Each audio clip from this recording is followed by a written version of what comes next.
नमस्कार दोस्तों, जय हिंद, जय भारत, जय संविधान। सभी को बहुजन मीडिया में हार्दिक स्वागत। आज का ज्वलंत मुद्दा है, तमाम लोगों ने सोशल मीडिया पर कमेंट करके देख कहा कि साहब, जिस समय जय भीम के नारे लग रहे थे, जिस समय जय जोहार के नारे लग रहे थे, जिस समय जय संविधान के नारे लग रहे थे, उस समय स्पीकर महोदय ये कहते थे संविधान का नाम लेना क्या जरूरी है। उन्हें सुनाई दे रहा था, मगर वहीं पे कुछ लोग क्या कह रहे हैं उन्हें स्पीकर महोदय को सुनाई नहीं दे रहा है। जरा हम वो वीडियो भी दिखाएंगे, जरा ठहरिए, जरा देखिए, जरा सुनिए, जरा गौर करिए। थोड़ा वीडियो लंबा है। भारतीय संविधान की जो भी जीत करके सांसद, विधायक, एमपी, एमएलए, यहाँ तक कि जो भी पदों पर विराजमान होता है, वो भारतीय संविधान की शपथ लेता है। और ये भारतीय संविधान की शपथ लेने के बाद अपने कार्यों की पूर्ति करता है, अपने दायित्वों को निर्वाह करता है। परंतु यहाँ पर आपको हम दिखाना चाहेंगे, हम बताना चाहेंगे, ये भारत के संविधान की शपथ के साथ साथ किसकी जय जयकारी कर रहे हैं, किसका गुणगान कर रहे हैं, उनके भी नाम आपके सामने दिखाएंगे। और शपथ के साथ ही वो एजेंडा भी सामने रख दिया जिसके सहारे उन्हें भविष्य की राजनीति करनी है। जय श्री राम, जय भारत। सबसे पहले हाथ में संविधान लेकर आए सहारनपुर से चुनाव जीतने वाले कांग्रेस के सांसद इमरान मसूद जय हिंद के साथ जय भीम का नारा लगाया। जय हिंद, जय भीम। इमरान मसूद लौटे तो बारी थी कैराना से सांसद इकरा हसन की। अखिलेश यादव को प्रणाम किया और आगे बढ़ी तो इमरान मसूद मिले। इमरान मसूद ने इकरा के सिर पर हाथ रखकर आशीर्वाद दिया और लौटते वक्त अखिलेश यादव से हाथ मिलाया। इकरा ने भी जय हिंद के साथ जय संविधान का नारा लगाया। जय हिंद, जय संविधान। मुजफ्फरनगर से केंद्रीय मंत्री संजीव बालियान को हराने वाले चौधरी हरेंद्र मलिक ने शपथ के बाद चौधरी चरण सिंह और मुलायम सिंह यादव को याद किया। जय चौधरी चरण सिंह, जय नेताजी मुलायम सिंह और जय अखिलेश।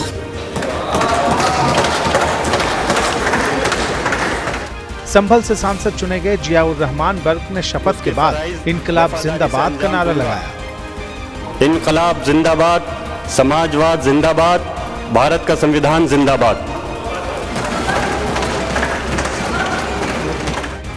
बर्क के बाद शपथ लेने आए मेरठ से सांसद बने अरुण गोविल ने संस्कृत में शपथ ली और जय श्री राम का नारा लगाया। अहम यह लोकसभाया अरुण चंद्र प्रकाश गोविल सदस्यतेन निर्वाचिता अस्मि ईश्वरस्य नाम्ना शपे।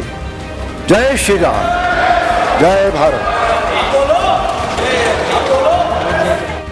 अब बारी थी गाजियाबाद के सांसद अतुल गर्ग की। गर्ग आए तो श्यामा प्रसाद मुखर्जी से लेकर नरेंद्र मोदी जिंदाबाद के नारे लगा दिए। श्यामा प्रसाद मुखर्जी जिंदाबाद, दीनदयाल उपाध्याय जिंदाबाद, अटल बिहारी वाजपेयी जिंदाबाद, नरेंद्र मोदी जिंदाबाद। जिंदाबाद के नारे लगाने के बाद जैसे ही अतुल गर्ग जाने लगे तो विपक्ष ने हंगामा किया। अतुल गर्ग लौट कर आए और हेडगेवार जिंदाबाद का नारा लगा दिया। हेडगेवार जिंदाबाद। इस पर विवाद और बढ़ गया।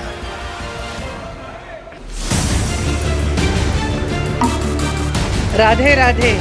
मथुरा की सांसद हेमा मालिनी ने भी खास अंदाज में शपथ ली। जय श्री कृष्णा, जय श्री राधा रमन जी, जय भारत माता की।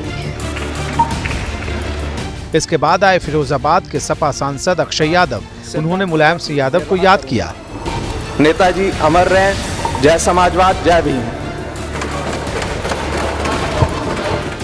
संविधान की किताब लेकर डिम्पल यादव भी शपथ लेने पहुंची और वही नारा दोहराया। जय हिंद, जय संविधान, जय भीम, जय समाजवाद। बदायूं से चुनाव जीतने वाले शिवपाल यादव के बेटे आदित्य यादव भी अखिलेश यादव की तरह लाल गमछा पहनकर शपथ लेने पहुंचे और नेताजी को याद किया। जय भारत, जय समाजवाद, नेताजी अमर रहे। विपक्ष के संविधान वाले नारे के बीच जब बरेली से बीजेपी सांसद छत्रपाल गंगवार शपथ लेने आए तो हिंदू राष्ट्र के नारे का नया विवाद जोड़कर चले गए। जय हिंदू राष्ट्र, जय भारत। ये संविधान विरोधी है, संविधान विरोधी है, ये बात कहना है। ये संविधान विरोधी है।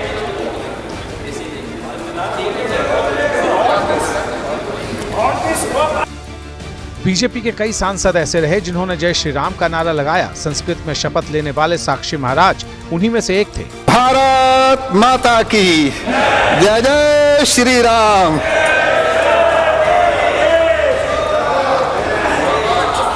बीजेपी के सांसदों ने जय श्री राम का नारा लगाया तो अयोध्या से चुनाव जीतने वाले अवधेश प्रसाद ने फिर से संविधान की किताब खोली।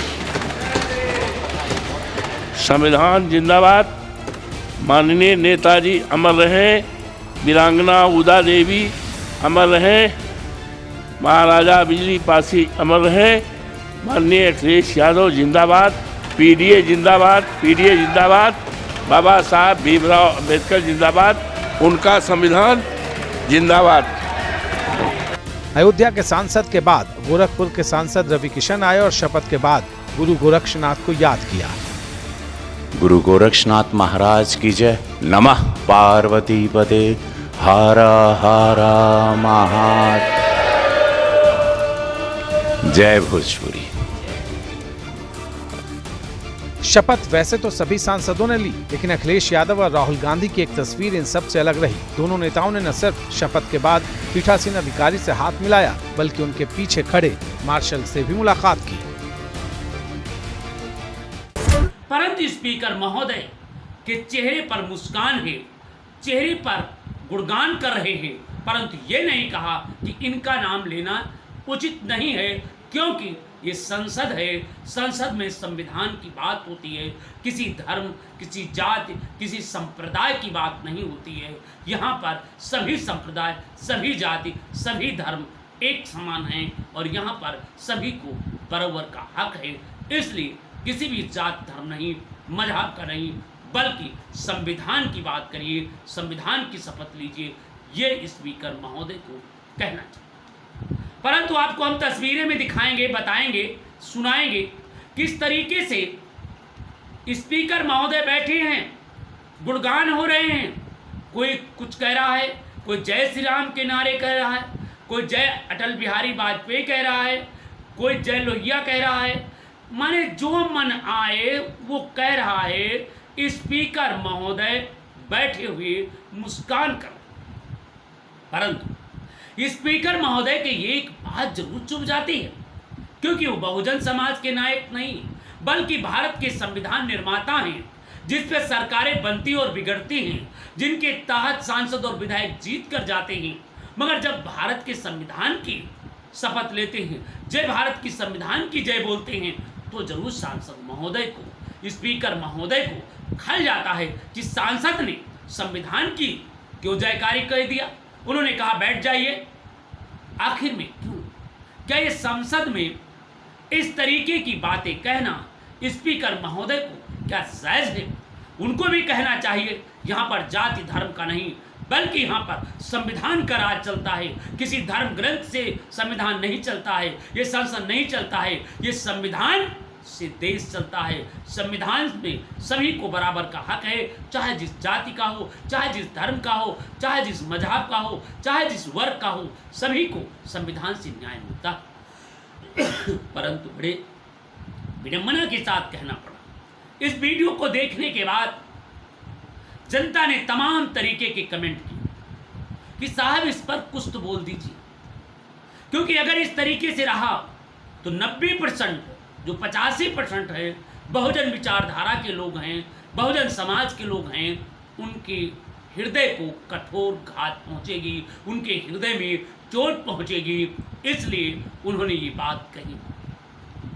दोस्तों, मैं कहना चाहता हूं स्पीकर में, आप एक पार्टी की तरफ से जरूर आप स्पीकर चुनेंगे, परंतु आप सर्वदल के नेता, आप संसद की गरिमा बनाने के लिए, आप संसद की चौखट को पवित्र रखने के लिए, आप उस कुर्सी की पवित्रता बढ़ाने के लिए, आप उस जगह पर मानवता कायम करने के लिए आप नियुक्त किए गए। आप किसी जात, किसी धर्म, किसी विशेष, किसी व्यक्ति के लिए नहीं, बल्कि आपके लिए संविधान सर्वोपरि होना चाहिए। और अगर आप पक्षपात कर रहे हैं, अगर आप न्यायपूर्ण रवैया नहीं अपना रहे हैं, तो निश्चित रूप से ये विपक्ष अब आपके लिए बड़ी मुश्किल खड़ी कर सकता है और आने वाले चुनाव में भी जनता मुंह तोड़ जवाब दे सकती है, क्योंकि ये तो केवल थोड़ी सी अंगड़ाई लिया है, आगे और जनता जान जाएगी कि भारतीय जनता पार्टी की या उनके सांसदों की मंशा ठीक नहीं है भारतीय संविधान के प्रति। तो निश्चित रूप से आपको और आने वाली सरकार के लिए मुश्किलें खड़ी कर सकती है। इसलिए जो भी संविधान में है सभी को संविधान की गरिमा बनाए रखना चाहिए, संविधान की शपथ लेना चाहिए, संविधान के गुणगान करना चाहिए, तत्पश्चात चाहे जिसका गुणगान करें। अगर स्पीकर महोदय संविधान की जय बोलने पर रोक सकते थे तो उन्हें भी अन्य लोगों के नाम जय जयकारी करने पर उन्हें भी रोका जा सकता था, क्योंकि उन्होंने संविधान को बनाने में सहयोग नहीं दिया, उन्होंने संविधान को निर्माण करने में कोई भी भूमिका नहीं निभाई। केवल वो संविधान के प्रतिनिधित्व करने के लिए, संविधान की बात कहने के लिए जीत के आए, जिनकी जय जयकारी हो रही थी। तो मैं कहना चाह रहा हूं इस तरीके की पक्षपात रवैया ना। दोस्तों वैसे बात करें तो नगीना सीट से जीत करके गए बहुजन समाज पार्टी के सांसद चंद्रशेखर आजाद ने जम करके बाबा साहेब अम्बेडकर संविधान की चर्चा किया। उसी के साथ में तमाम विपक्षी दल हाथ में संविधान की प्रति लेकर के, संविधान की प्रतियां लेकर के पहुंचे, संविधान को दिखाया, संविधान की बात की और कहा कि संविधान जब तक है तब तक देश है, तब तक लोकतंत्र है, तब तक मानवता है, तब तक भाईचारा है, तब तक कानून है और तब तक हम और आप हैं। इसलिए उन्होंने संविधान की शपथ ली और संविधान की गुणगान की। दोस्तों इसलिए मैं कहना चाह रहा हूं, अगर स्पीकर महोदय अपनी कुर्सी पर विराजमान होने के बाद पक्षपात की रवैया अपनाया, अगर कुर्सी पर बैठने के बाद भेदभाव किया, तो आने वाले समय में महोदय जी आपके लिए समस्या मुश्किलें हो सकती हैं। आप इसके पहले भी भारतीय जनता पार्टी के इशारे पर, भारतीय जनता पार्टी की कठिन रवैया पर आपने करीब 97 सांसदों को निलंबित कर चुके थे। उस समय हालात बड़ी नाजुक थी, उस समय विपक्ष था ही नहीं। आज एक विपक्ष सशक्तिकरण के साथ खड़ा हो चुका है। अगर आपने अब किसी के साथ उसी तरीके का व्यवहार किया, पक्षपात रवैया किया, तो निश्चित रूप से आप और आपकी सरकार पर गहरा प्रहार हो सकता है और आपकी सरकार गिर सकती है, क्योंकि अब आप अकेले नहीं भारतीय जनता पार्टी के, अब आपकी बैसाखी दो लगी हुई है। मतलब अब दो के सहारे नहीं बल्कि 3 लोग सरकार चला रहे हैं। ये आपको माननीय अध्यक्ष महोदय ध्यान देना चाहिए, क्योंकि नीतीश जी बिहार का चुनाव के चक्कर में सब कुछ देख रहे हैं। वहीं पर जो आने वाले चुनाव हैं, चुनाव को मद्देनजर रखते हुए विपक्ष भी अभी फूंक फूंक कर पांव रखा, क्योंकि उन्हें लगता है कि बाबा साहेब अम्बेडकर और संविधान की बदौलत से आगे बढ़े। आप अभी पिछले दिन जब 97 सांसद निलंबन थे, उस समय आपने 3 कानून पास कर, जिसका विरोध शुरू, वकील भी विरोध कर रहे हैं, अधिकारी भी विरोध कर रहे हैं, पुलिस महकमा भी अंदर अंदर विरोध कर रहा है और आम जनता विरोध कर रहा है कि आप कानून तो बना दिए, कानून के विषय में जनता को बताया नहीं, कानून कब पास हुआ, जनता इसका रिफेक्ट क्या किया, आपने जनता से सुझाव क्या लिया।